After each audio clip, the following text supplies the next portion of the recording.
Welcome back to Hungry Theologian, helping you taste and see that the Lord is good.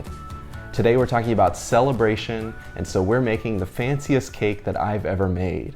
This is a Swedish Princess Cake, and I first saw it on the Great British Baking Show. There's many variations out there of this recipe, and so today's recipe is heavily based on the one from the Great British Baking Show, but with a few modifications thrown in. Now let's get cooking. This cake has a lot of steps, but it's very possible for a beginner. Just take your time and you'll be fine. By the end of this, you will have learned several techniques that apply to a wide variety of cakes and desserts. I'll first show you the custard and cake layers that can be done a day ahead of time if you'd like. Split a vanilla bean lengthwise. Add 2.5 cups of milk to a saucepan. Scrape the vanilla seeds into the milk, then drop in the vanilla pod. Heat it up until just simmering, then remove from the heat. In a large bowl, whisk together 6 egg yolks, 100 grams of fine granulated sugar, also known as castor sugar, and 50 grams of cornstarch. Remove the vanilla pod from the milk, then we're going to use the warm milk to temper the egg mixture, or slowly bring up the temperature so the eggs don't scramble. Start off ladling just a few drops of milk into the bowl at a time while whisking. Rest the bowl on a damp dish towel so it stays put while you whisk. As you go, the temperature of your egg mixture will come up and you can begin to add more milk at a time. Once you've added 2/3 of the milk to the eggs, pour the egg mixture back into the saucepan and return to low heat, whisking until thickened. Once it's quite thick, remove from the heat and whisk in 50 grams or 3.5 tablespoons of unsalted butter. Transfer to a bowl and cover with plastic wrap pressed onto the surface so a skin doesn't form. Then refrigerate for at least 3 hours or overnight. For the cake, preheat your oven to 350 degrees Fahrenheit. Grease 2 9-inch springform pans with cooking spray and line the bottom with parchment paper. Add 4 eggs and 150 grams of fine granulated sugar to the bowl of a stand mixer and mix on medium speed using the whisk attachment for about 5 minutes until the mixture becomes pale yellow, thick, and leaves a trail when you lift up the whisk. Sift in 75 grams of all-purpose flour, 75 grams of cornstarch, and 1 teaspoon baking powder. Fold in these dry ingredients by scooping around the outside and bottom of the bowl with a large spoon so that it slowly comes together. This takes a little bit of time, but don't rush it by stirring everything together or you'll deflate the air in your cake batter. Then fold in 50 grams or 3.5 tablespoons of melted unsalted butter until just combined. Pour 1/3 of the cake batter into one pan and 2/3 of the cake batter into the other pan. This reduces the amount of cutting we need to do later. Bake for 25 to 30 minutes until the cake is golden brown, starting to shrink away from the sides of the pan, and a tester comes out clean. The smaller cake will likely be done first, but just pay attention to them both as they bake. This isn't a set it and forget it step. Take the cakes out of the oven, remove the outside part of the springform pans, and set the cakes on a wire rack to cool. Once they're cool enough to handle, take off the bottom part of the cake pan and the parchment paper. If you're making this a day ahead, wrap them tightly in plastic wrap once they're completely cool and leave on the counter until you're ready to use them. Now we get to the steps that need to be done the day of. First is whipped cream. To make this easier for beginners, we're stabilizing the whipped cream with a little unflavored gelatin. Sprinkle 1 packet of unflavored gelatin over 3 tablespoons of water in a microwave-safe bowl and set that aside to hydrate. In the bowl of a stand mixer, combine 3 cups of heavy cream, a 1/4 cup of powdered sugar, and 1 teaspoon vanilla extract. Add the whisk attachment and mix on medium speed until soft peaks form. At this point, your gelatin should be hydrated. Microwave for 5 to 7 seconds until liquid. With the mixer running on low speed, slowly add the gelatin. Once it's added, turn the mixer up to high and whisk until stiff peaks form. This won't take much time at all. Transfer your cooled custard to a large bowl and fold half of the whipped cream into the custard using a silicone spatula. Now we're ready to start assembling.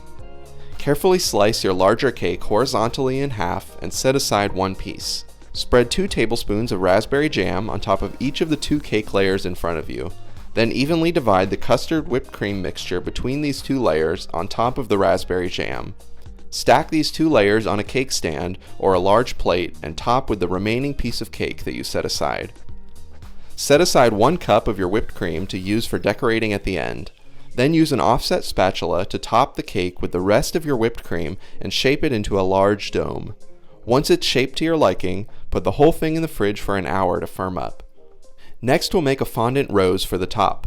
This step is great for beginning bakers to learn because it's way easier than it looks, but it will definitely add a level of sophistication to your cake.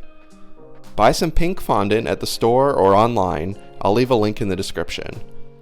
Divide 25 grams of fondant into 10 evenly sized pieces and roll into little balls. Use parchment paper dusted with powdered sugar to flatten these balls into approximately 1-inch circles. Roll one of them up like a cigar to form the center of your rose.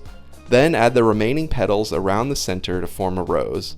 Once you do a few, you'll get the hang of it. As you go, bend the petals outward to open up your rose and make it look a little more realistic. Leave this to dry and set while your cake is firming up in the fridge. Time for the marzipan. Add 400 grams of ground almonds, 150 grams of fine granulated sugar, and 250 grams of powdered sugar to the bowl of a stand mixer. Use the dough hook to mix on low for about 30 seconds, then add 2 beaten eggs and 1 teaspoon almond extract. For food safety, you should either buy pasteurized eggs or check out my video on how to pasteurize eggs at home. It's quick and easy and can be done ahead of time.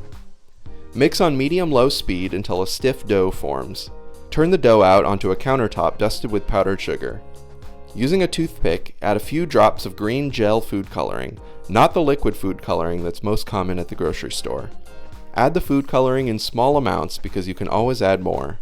Knead it in until you get a nice pale green color that is traditional for a Swedish Princess cake. Add more powdered sugar to your work surface as needed. When the color is all set, dust the counter and the top of your marzipan liberally with powdered sugar and roll out into a circle large enough to cover your cake. Dust with more powdered sugar as necessary to prevent sticking. After I bring the cake out of the fridge, I'm going to scrape off some of the extra custard that oozed out the sides. Then carefully roll your marzipan onto the rolling pin and gently drape it over the cake. Smooth out the sides, attempting to minimize creases. It might not be perfect the first time you try this. Then cut off the extra hanging over the edges. Melt 50 grams of dark chocolate in the microwave, then spoon into a piping bag or a Ziploc with a corner cut off, and pipe a swirl design on top. Then add the whipped cream you saved to a piping bag with a star tip, and pipe a border of whipped cream around the base of your cake. You might be able to cover some imperfections with this border. Adorn your princess cake with the fondant rose using a toothpick, then give the whole thing a light dusting of powdered sugar, and pause to take in the fact that you just made this cake.